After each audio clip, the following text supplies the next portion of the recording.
Thanks, Benjamin. So, as I said earlier on, most people are absolutely sick and tired of hearing me bang on about Basel, so I thought it would be nice to hear some fresh voices. So, a number of colleagues have kindly agreed to come and speak from our top recruiting centres to give you a fresh perspective and a new voice on this. Matt Bown, Professor of Vascular Surgery from Leicester, is going to kick off, and then Nick Chalmers from the Manchester Royal Infirmary, and then we've got the long-awaited video from Professor Chetta, so don't go away. Thanks for the invitation. I'm not sure I'm quite the right person to give this talk from Leicester because it's not just me. And I think that's perhaps the most important message for the whole thing, I mean, in terms of tips of success. We've seen the recruitment, and obviously everybody looks at their own centre, and as you can see, we're not doing bad for Basel 3, but we're pretty bad for Basel 2. So we can certainly do more. The things that have worked for us, and every unit is different, so it won't necessarily work. The thing that really has worked for us is that every morning we have an MDT that all the consultants turn up for, and we go through all of the admissions for the last 24 hours, and we also go through the patients that have been admitted to our ambulatory care clinic who have all got critical limb ischemia. And that's when we identify the patients who would be potentially suitable for randomisation. So that works really well, providing there's somebody there to remind us to do that process. And if we remember to do that process, we normally identify at least one patient who'd be eligible every day of the week, so 5 patients a week potentially.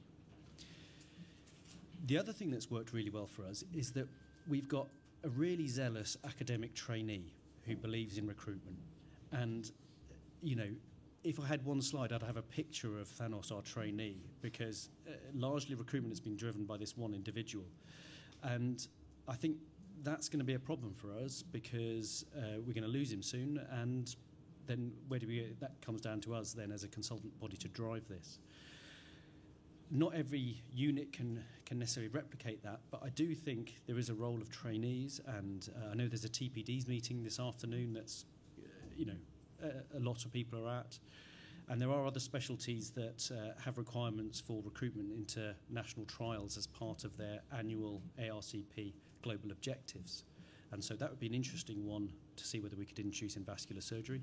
And we always think we're better than other specialties.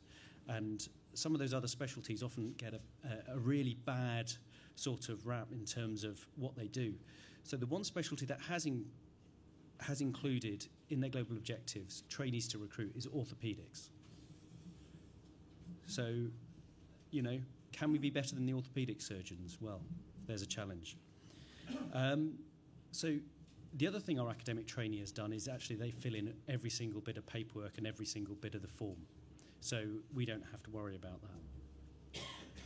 So coming on to the things that could be better. So we have a dedicated CRN nurse for the Basel trials, but only for 20% of the week. So that CRN nurse turns up one day a week to our meetings in the morning, and pretty much every time they've turned up, we've managed to recruit a patient because they've sat there and gone, what about the Basel trials? Because that's their job, but that's what they're measured on. That's their metric, is how many patients are going into the trials. But we only have them one day a week. And again, that's a real problem for us. So one of the issues for us is how the money moves from the CRNs down to us on the floor. And we have some, I don't know if it's politics or anything else, but locally we have a problem in that, in terms of if you look at the recruitment rate for our portfolio studies overall, we should have more than 20% a week in terms of research nursing time. So that might be something to discuss about how people have approached that. The other thing the CRN nurse does is actually does all the follow-up. We have a dedicated follow-up clinic every Friday afternoon that the nurse actually runs, and that does all the paperwork. So I think there's some tips and some obvious areas that we could improve. I think the reason we're, where we are in terms of Basel 3, and perhaps we're not quite as where we want to be in terms of Basel 2, is partly because of our high workload and the way we work together in our morning meetings. But the problem is I think we could be better, and I think we could be sort of at the top of the recruitment graphs. And I think that's our fault as a consultant body, actually. I think at the end of the day, we're responsible for all of this, and there isn't anybody else who's going to drive it. So going forward, I think that's the message I'm going to have to take back to my colleagues in Leicester. That's all I've got to say.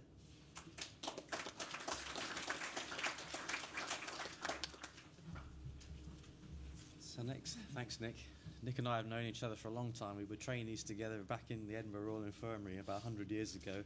Nick's interventional radiology at Manchester Royal Infirmary, and I think one of the things these trials has done is allow vascular surgeons and interventional radiologists to work collaboratively and cooperatively. And I'm very grateful to you for coming and speaking to us. Thank you.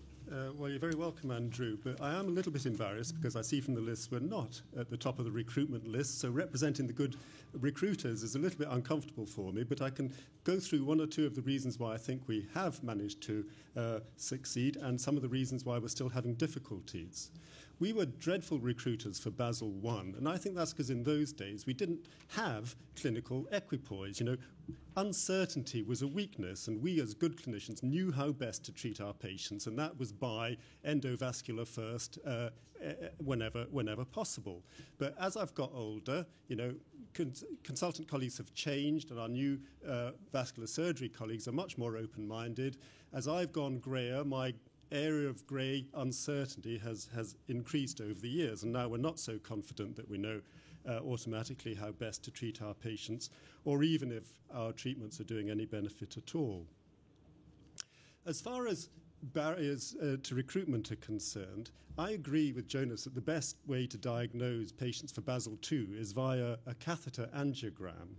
And once you've catheterized the artery, it's really quite difficult to hold back from intervention. It's very tempting, if you've got consent, to just poke with a guide wire and see if you can get through a lesion. So even if there is a possible surgical alternative, you almost have to be tied, have your hands tied back to prevent you from going ahead and having a go at the endovascular approach. We're reluctant to take the catheter out. And there's good reasons for that, because if the patient's randomized to endovascular, we may have to repuncture at a later date, and also that requires another potential inpatient bed and all the possibilities of cancellation, etc. So one way we've got round that issue in central Manchester is we get our diagnostic angiograms, the catheter diagnostic angiograms are done by one of the radiographers, and she does a retrograde catheterization of the artery, and she gets beautiful diagnostic pictures on a day case, outpatient basis, so we don't need an inpatient bed. It's retrograde, so it's low risk. She doesn't have the skills or the authority. I'm sure she has the skills. She doesn't have the authority to do the angioplasty as well, and so there's no temptation there. So we have, whenever possible, divided up absolutely the diagnostic angiogram from the therapeutic procedure, and we can review those diagnostic pictures at the MDT and decide on suitability for inclusion. As far as Basel III is concerned, we've again had difficulty recruiting. One of the problems is that we have a lot of patients with femoropopliteal disease, but only a relatively small proportion of them have critical limb ischemia. We've got a lot of patients with critical limb ischemia, but the majority of them obviously have infrageniculate disease, and it's only a minority that also have the disease of the femoropopliteal segment. So it's a small percentage of the patient population that are eligible for recruiting. What I try to do is flag these up on our computer system, a bit like the chat system that Jonas was referring to. I highlight, when I'm vetting the referrals, query Basel. And these referrals will be picked up by the research nurse when she visits our department every Monday. And she goes away with a list of potential recruits, and she telephones them and sends out the patient information letter by mail, so that that's the consent process has been initiated at that stage. We've come across a problem in the last month, and I don't know if others have come across this too, but our R&D department has vetoed this approach. We're no longer allowed to send out the patient information letter by post, and we're told that what we need, I don't know if others have come across this issue, what we need is an approved covering letter authorised by the trial sponsor before we can go ahead with sending out information letters by post. So that's some of the potential solutions and some of the problems that we've experienced in Manchester. Thank you very much.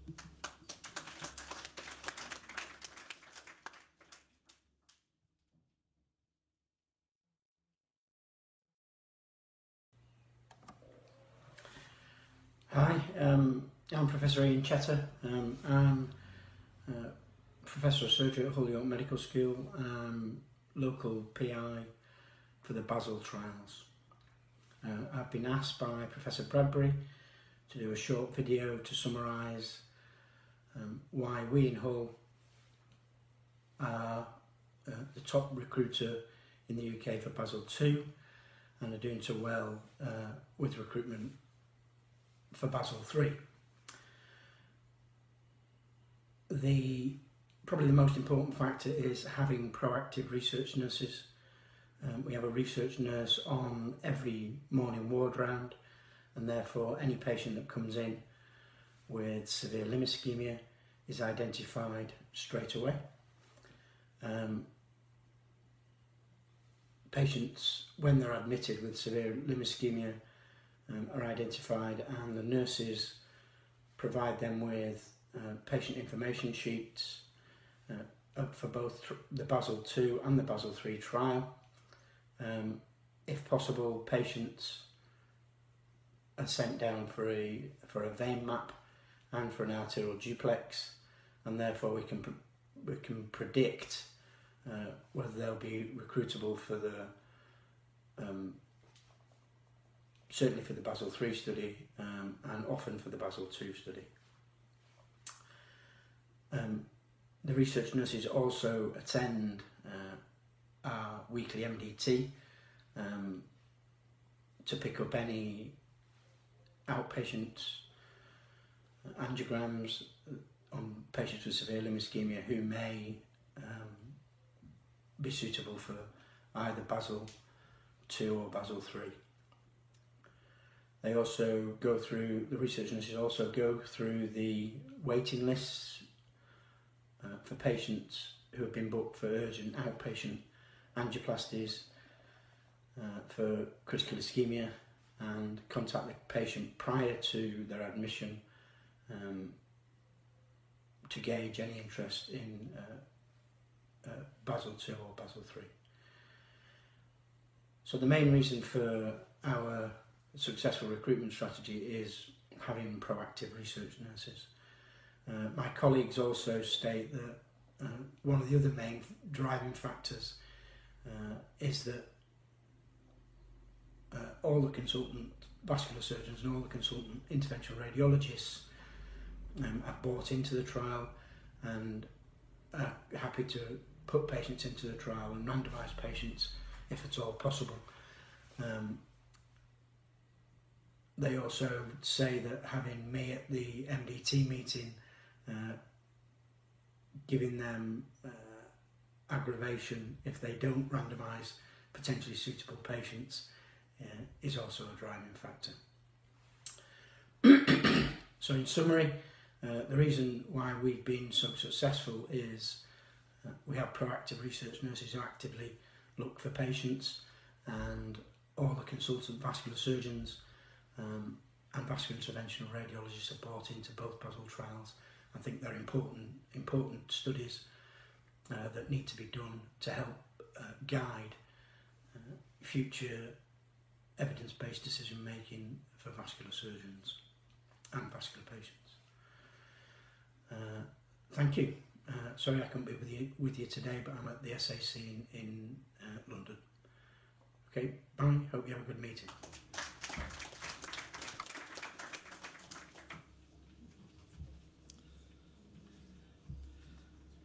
So I hope that was, thank you very much for speaking, Nick and Matt, and thanks to Ian for providing the video. I hope that was some ideas for you to take home back to your own units to see whether some of that would work for you. As I said earlier on, it's a pleasure to welcome Barry Atwood, who's one of our patient representatives on our steering trial. Peter Malf is the other representative. He's on holiday at the moment, so he's not able to be with us. And Barry and Peter have kindly put together some text for us, which I've put in slide form. I wasn't going to read through all this because I think you will have the full slide pack, but some of the points they make are really, really important. And I guess the most important thing is that everything we do has to be for the benefit of our patients. That's the only consideration that should ever enter our heads when we're treating patients. And it's axiomatic, and none of us would disagree with that. And I think some of the things that they say in these slides, really resonate or should resonate with us as being very true, and it's very important we don't lose sight of it. So thanks, Barry. Thank you very much for coming, and thank you for your slides. We are running a little bit behind, so I'm not going to say any more at this point, and we're just going to go straight on to Jonas's second talk, which he's going to tell us about the SwedePAD trial that they're doing in Sweden, and has some similarities, I think, with what we're trying to do here in the UK. So thank you, Jonas.